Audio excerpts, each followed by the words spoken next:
Jethro figures about 6 days, hard driving. Where are you going with that wood? Oh, Granny wants it on the truck. Put it down. With all the wood we got back at the cabin, we sure ain't going to haul none from Beverly Hills. Oh, she says it's for on the way. On the way? Granny, what in the world are you doing? I'm making sure we don't freeze to death. It's warm here. Won't be when we get in the mountains. You figure to keep that thing burning for 6 days? And 6 nights. Don't forget, it's December every other place but here. Damn blame California. The weather's as mixed up as the people. I'll be glad when I get back where there's some snow and ice. I can't wait to see Ma and Jeff Green. Yeah, it'll be my fine Christmas present for your ma and your sister, or us dropping in on them like this. Now tell me again, exactly what did Marie say? Simply said the Clampetts were loading their truck and appeared to be moving out. Why? What could have happened? Who offended them? Whoever it was, I'll have them driven out of Beverly Hills. Chief, don't get so upset. I know a man with $25 million in your bank Is that why you think I'm upset? Because Jed Clampett has $25 million in my bank? Isn't it? Of course not. The thing that upsets me is the fact he might take it out. I don't know whatever happened to the key to that door, but I reckon with our stuff out of there, ain't nothing left anybody want to take, except them old pictures. Oh, Miss Hathaway says a couple of them pictures is Rembrandt. All right, after Christmas, we'll see he gets them back.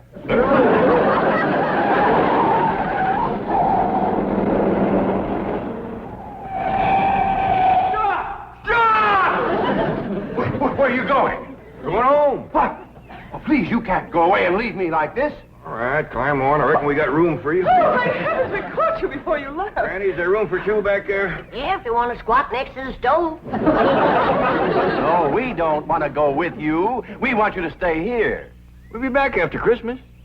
Well, Mr. Clampett, if you want to go home for Christmas, let me make the arrangements. I'll have you there tonight. Tonight? Clean back home? Yes, and you'll arrive in style, too.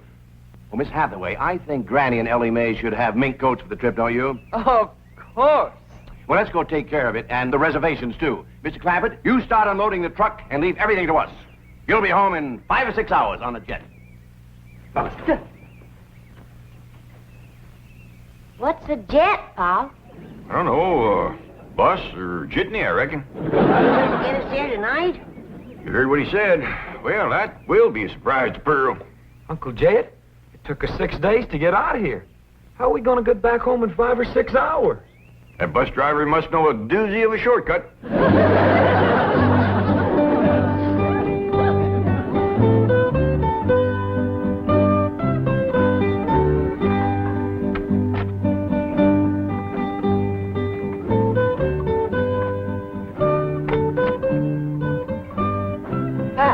Have we got plenty of champagne and caviar? I guess so. Why? The entire first-class section has been reserved for a family of VIPs, the Clampetts. Wow. Young ladies, I presume you've been advised of special arrangements for the Clampett family? Oh, yes, indeed. Certainly have. Here they come now.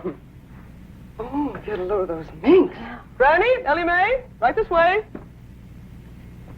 I'm sure you'll be quite comfortable in the lounge. This way. Uh-oh. How did they get past the gate? Let's get them out of here before the Clampetts see them.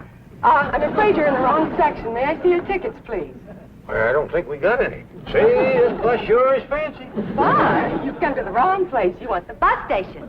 Now, just go back the way you came and ask for the Traveler's Aid. Now, they'll help you. Oh, yeah. Well, thank you, ma'am. Granny, Ellie May, come on. We're on the wrong bus. Mr. Clampett, what's the trouble? This is Mr. Clampett? Of course. Right this way. Jethro?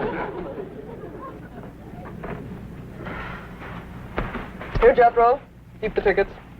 Now, Mr. Clampett, you have the money Mr. Drysdale gave you. Yes, ma'am. Right here. A limousine will meet you and take you to Pearl's house.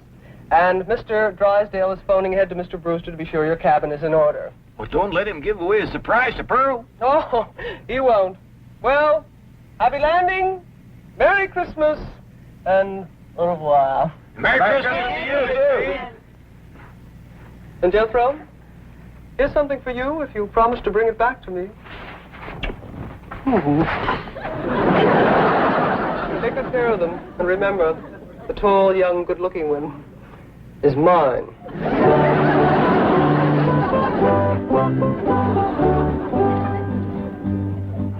May I have your coat? My clothes? Please. Well, it's brand spanking new. Oh, I'll take good care of it. Well, it's Christmas. I got my rheumatism medicine to keep me warm. You can have it. Can I have your coat, please? Should I, Paul? Well, I reckon not.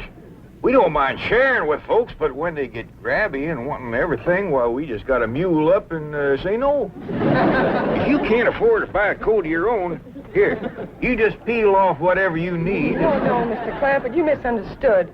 We just want to hang the coats up. We don't want you to give them to us. Oh, well, that's very neighborly of you. Thank you very much. Sure.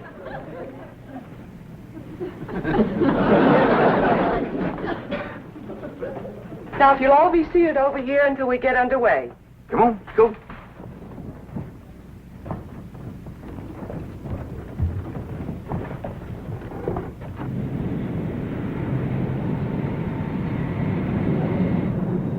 Now, fasten your belt. Well, I ain't wearing one, ma'am, just my Gallisons. I meant your seatbelt. Doggies, this is a fancy bus.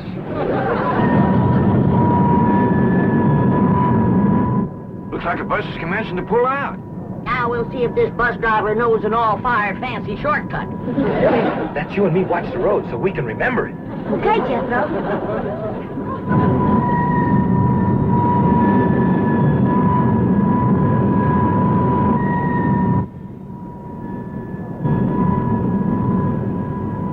If you ask me, this bus driver ours is lost. Just keeps us circling and turning. You know there's no shortcut yet. Ding, ding.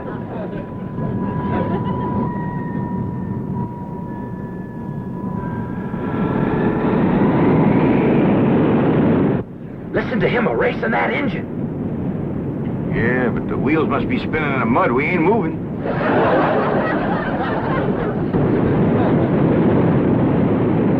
He got her out of the mud. Yeah, we're moving now. Look at it split, too. My doggies, if he gets to going much faster, this thing is gonna leave the ground.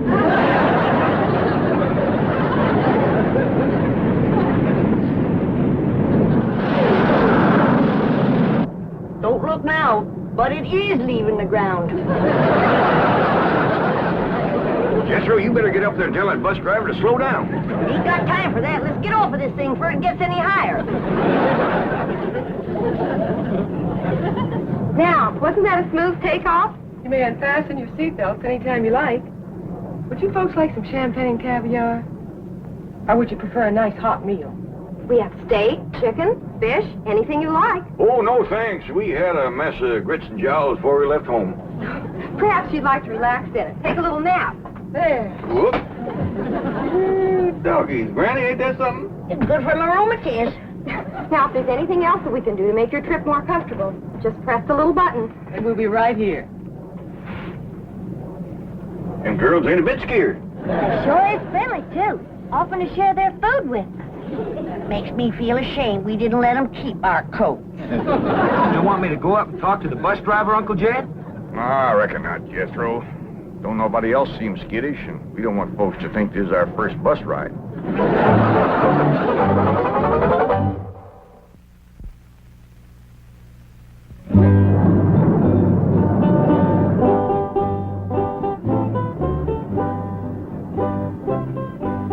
Jed, Yeah, Granny?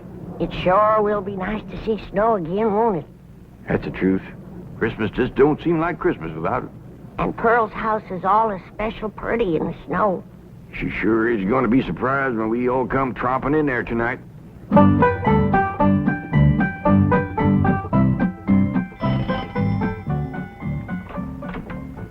Howdy, Pearl. Homer Winch, when are you going to learn not to walk into a body's house without a body inviting you? Well, I rang and you didn't come. You didn't give me time, you old coot. Now, don't you never do that again. Get out of my parlor. I like you when you're mad, Pearl. You're an exciting woman. Homer, you get out of here. I don't have time for your foolishness. Jethreen and me's going to California to spend Christmas with Cousin Jane. Well, and I reckon you don't care to hear what I got to say. That's right. About Mr. Brewster. Mr. Brewster! Yeah, that tall, good-looking city fella works for the oil company. Drives that big car. What about him? Is he in town? I've been ordered from your parlor, Pearl. I think I'd best be going. Homer, I didn't mean it. Please, Homer, you tell me about Mr. Brewster, and I'll bake you a sweet potato pie. Well... And for dessert, red horse swimming in elderberry wine. You're an exciting woman, Pearl. Tell me. Well, you see, he stopped over at the Emporium to get some cheese and crackers. Said he was going to be over at Jed's cabin alone all day, and he didn't have no food. Thank you, Homer. Merry Christmas. Now, wait a minute, Pearl. You ain't going to do me out of my tater pie, are you? Well, of course not. You get it. Well, when? Well, I'll let you know. I'm busy right now. Bye, Homer. Ding, dang, darn it, I done it again. Let some pretty woman twist me around her finger. I hate to go home. Mama's going to give me the dickens.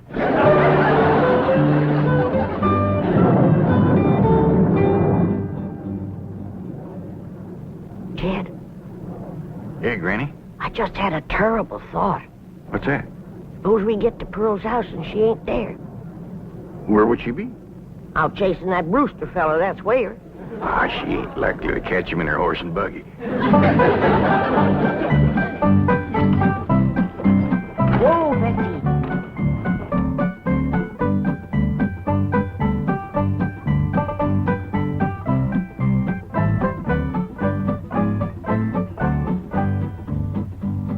Now, Betsy, I play my cards right.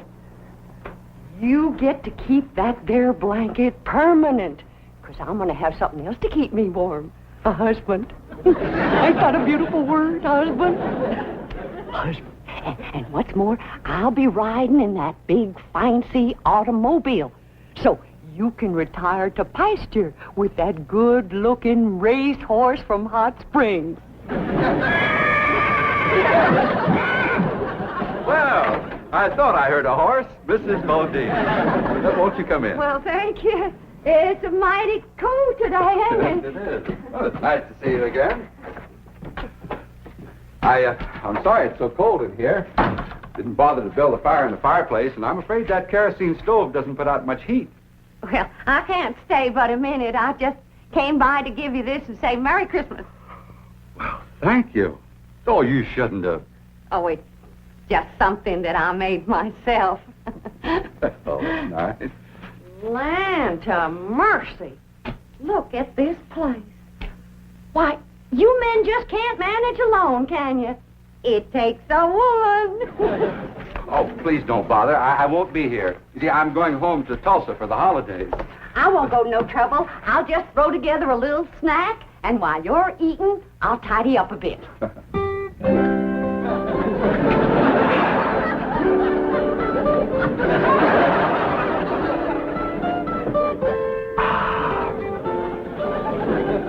This is the most fantastic miracle I've ever seen.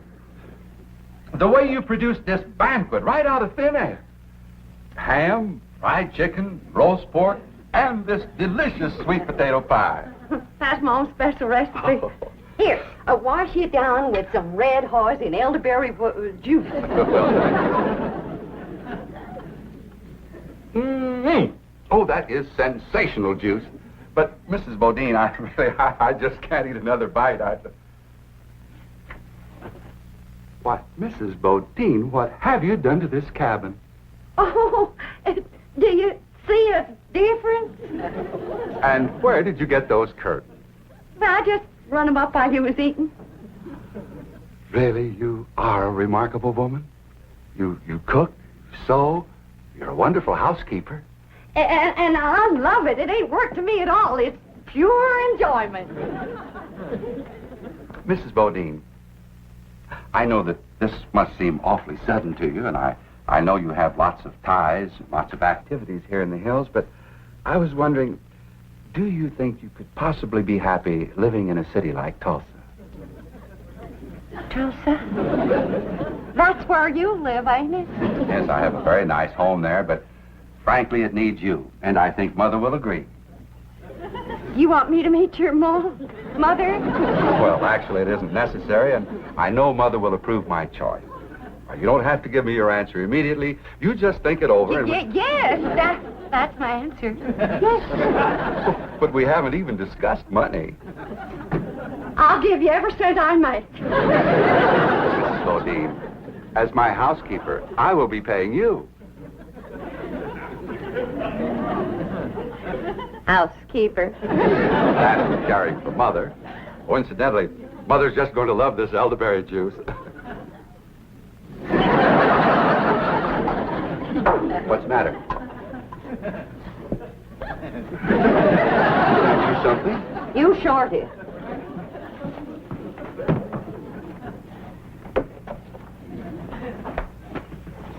You let me cook for you.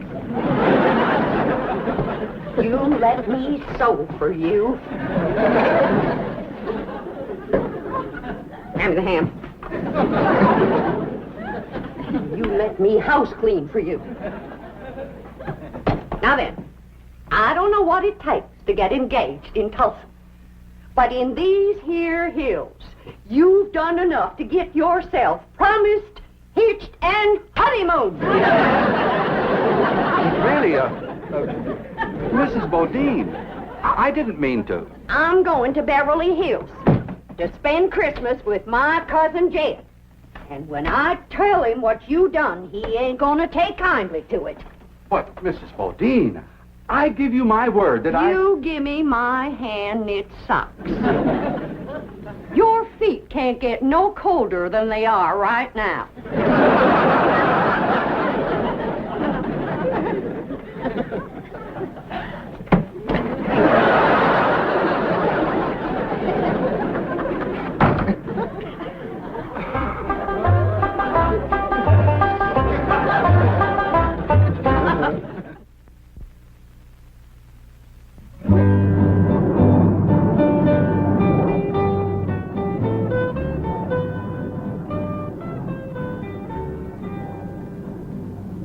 They're sleeping like babies. Do you think we should wake them for the movie?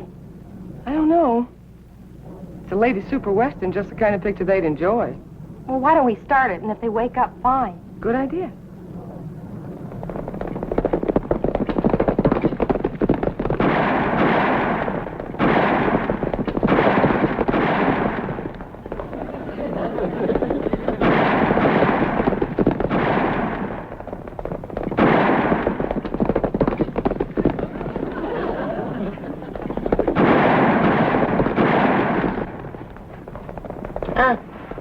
What?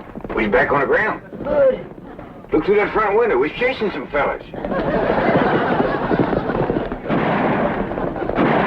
They shooting at us. Exciting, isn't it? Get down! You was right in the line of fire. What's going on? Whatever it is, I'm getting in on it.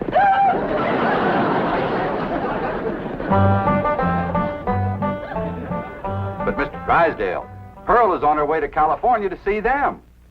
Well, can you catch her in time? Oh, I think so. She's driving a horse and buggy. I'll tell her her family's on the way. No, this is a surprise. Well, then what'll I say? But say anything to keep her there until the Clampetts arrive. I'll get over to Pearl's. Oh, no, she might misconstrue. You see, I have a very delicate situation here. Yes, you certainly have.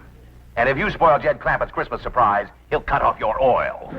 But Pearl might think I want to marry. Merry Christmas to you, too. Bye. Hello?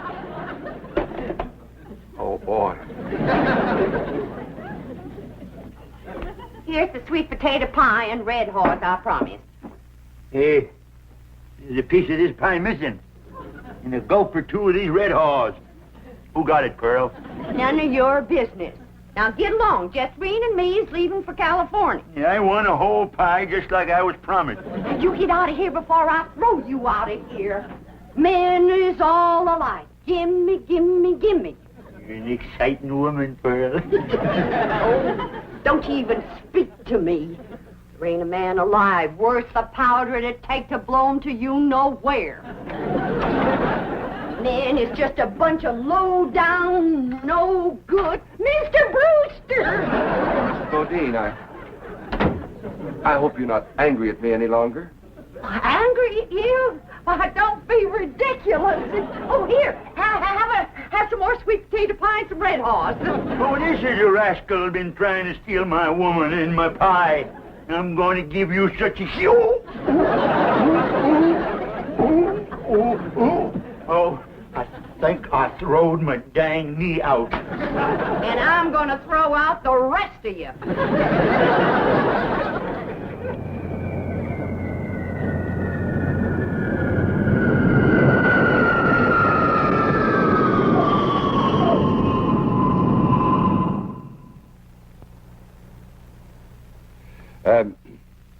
You see, in my business, what I mean to say is that I'm away from home a lot. And, well, I think that a husband should, that is, what I mean to say is that, in my opinion, could I have another slug of that elderberry juice? No, you cannot. Now then, I've been sitting here for 3 solid hours listening to you, and you have yet to say one word that a widow woman could get her teeth into. Jethro, bring the suitcases. Oh, please don't go. I ain't listening to one more word you got to say unless you say it on your knees. Don't come in yet, Jethro. Say it. Please don't go. You are the slipperiest man that ever lived. Come on, Jethro. You get out of my parlor and you stay out. You want me to throw him out, Ma? He can walk. Homer Winch, is that you again? No, Pearl, it's us.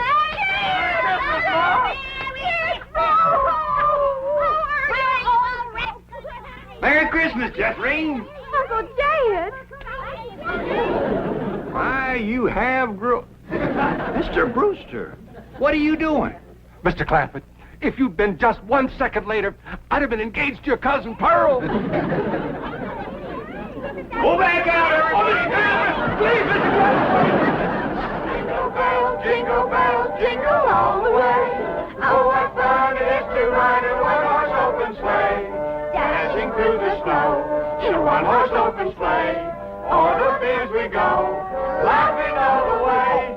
Bells and bobtails ring, making spirits bright. What fun it is to... You're nothing but a two-timer, Homer Winch.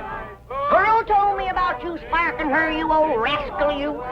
You're exciting when you're mad, Granny. Hey, how about going for a little sleigh ride with me? You promise to behave? Sure I do. Well, we might as well stay here and sing. Wish you a Merry Christmas. We wish you